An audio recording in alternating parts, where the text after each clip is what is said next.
Unlock your ETM RTR's hidden potential for free.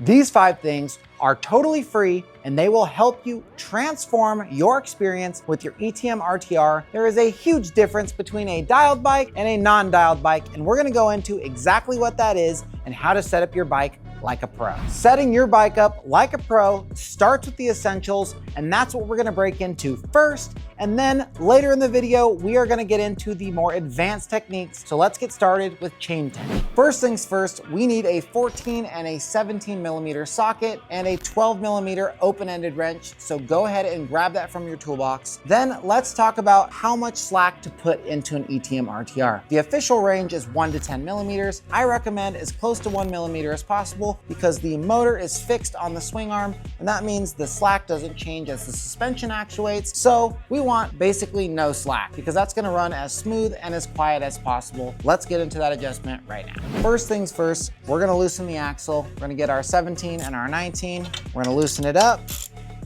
That'll allow the axle to freely move. And then we're gonna use these adjusters, which requires a 12 millimeter open-ended wrench to release the jam nut on both sides. And then we're gonna use these adjusters to pull the axle back, and you know that it's gonna be square because you have these marks in here, and you're gonna make sure they're the same on both sides. So if you're on the 4th mark on this side, you wanna make sure you're on the 4th mark on the other side. And we're gonna take all this slack out of here by adjusting it evenly. I'm gonna go on this side and do the same thing. That's a little bit better. I'm just gonna do another slight turn. Feels good. You can see I have barely any slack now, and that is looking good. The less slack, the better, but we don't want tension. We're gonna tighten this back up. We're gonna put the jam nuts back, and we're gonna have a way quieter and smoother ride. Now that we have the chain tension set up on our bike, let's take a look at the wheels and make sure that the spokes are tight, because I assure you they will come loose and they do need to be adjusted. We have a spoke wrench from the ETM RTR toolkit right here, and we're gonna adjust the spokes and make sure that they're all tight so that way your bike's riding true and smooth, because an untrue wheel is a nasty ride, and not only that, they're not safe. So let's get them fixed. An easy way to figure out which one of your spokes is loose is to use your spoke wrench to give it a little tap. You'll get a sound that is sounding pretty consistent. They're giving you a little ring. Oop, that one is not giving us a ring. It's very dead. Ring, dead. This one's probably loose. When we're wiggling it, we see that it definitely is loose. So we're going to tighten this spoke ever so slightly. Just get it snug, because we don't want to overdo it, because that could affect the trueness of the wheel. We're going to give it a tap, tone check. Not quite. Little bit more. Tone check. A little bit more. Much better. Now this spoke is tight just like the others. Now keep in mind, this technique is a maintenance technique, and you need to stay on top of this in order for it to be effective. Don't let your wheel go out of true, because that is a different topic for another video. And the last thing that has more power than you think and more influence is your tire pressure. Now we recommend at least 15 pounds in these tires in order to keep the tire from spinning on the rim, but I will say that less pressure is more grip. If you put rim locks in these wheels, you can run around 12 or 13 PSI. Otherwise, you should be running around 15 or 16 PSI. Anything more than that is costing you serious grip. It's making the bike want to slide out more, and I just highly do not recommend running too much tire pressure. Keep it low, keep it right, keep the grip up. That's it. All right, let's finally get into some of the more advanced bike setup, starting with your handlebars. This is super important because your handlebar position dictates what you're touching. You are touching the grips, you are touching the bars, and that has everything to do with the way the bike feels when you're touching it. So you're gonna make sure that your handlebars are set at the 0 degree position on the marks on the bars. They're right here in the center, and they're very easy to see. And when you set it at 0, you're gonna see that your handlebars line up with with the forks. This means they're in the neutral position,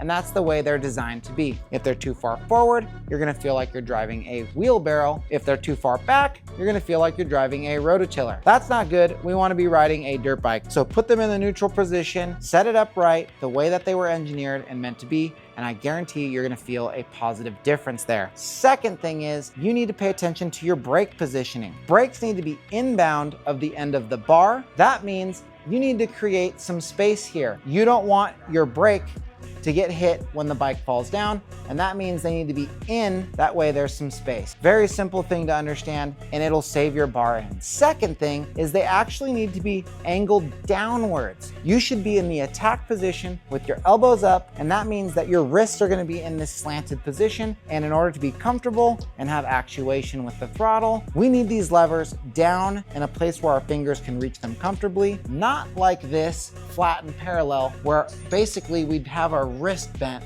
in order to reach the brake. That's bad. We want to be able to have our wrist in a neutral position when we're reaching for the brake.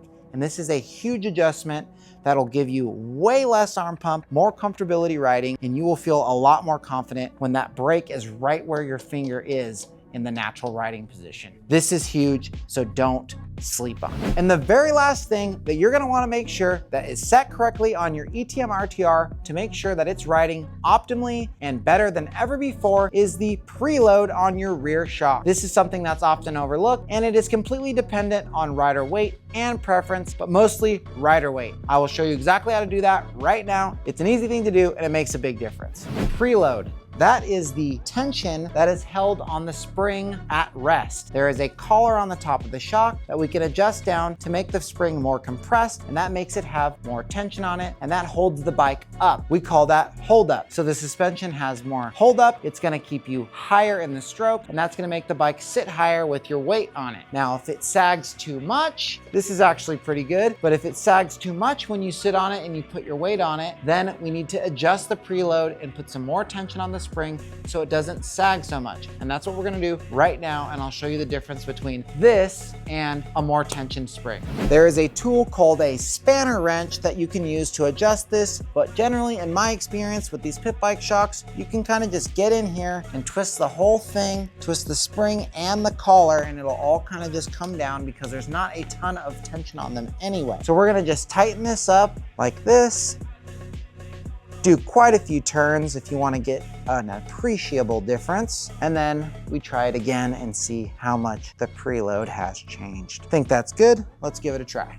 Immediately, I feel a difference. I have more hold up. It feels stiffer, and that's because there's more tension on that spring, and that's gonna hold me up higher and effectively give me more travel. This is very important for each rider's weight. If you're a heavier rider, you're gonna need more tension, and that's why this is so important. Don't sleep on it. It has everything to do with how your bike rides, especially if you're gonna go riding on the harsh stuff. Now, suspension is very complicated. There are so many variables, and it makes a huge difference. And the ETM RTR has adjustable suspension, both damping in the compression and rebound directions, and we need to go into that deep, but not on this video. That's a completely different video, and we can transform your bike even further in the next video. So stay tuned for that. For now, do these 5 things, make your bike awesome, get out there, start ripping. Don't sleep on these 5 tips. Go.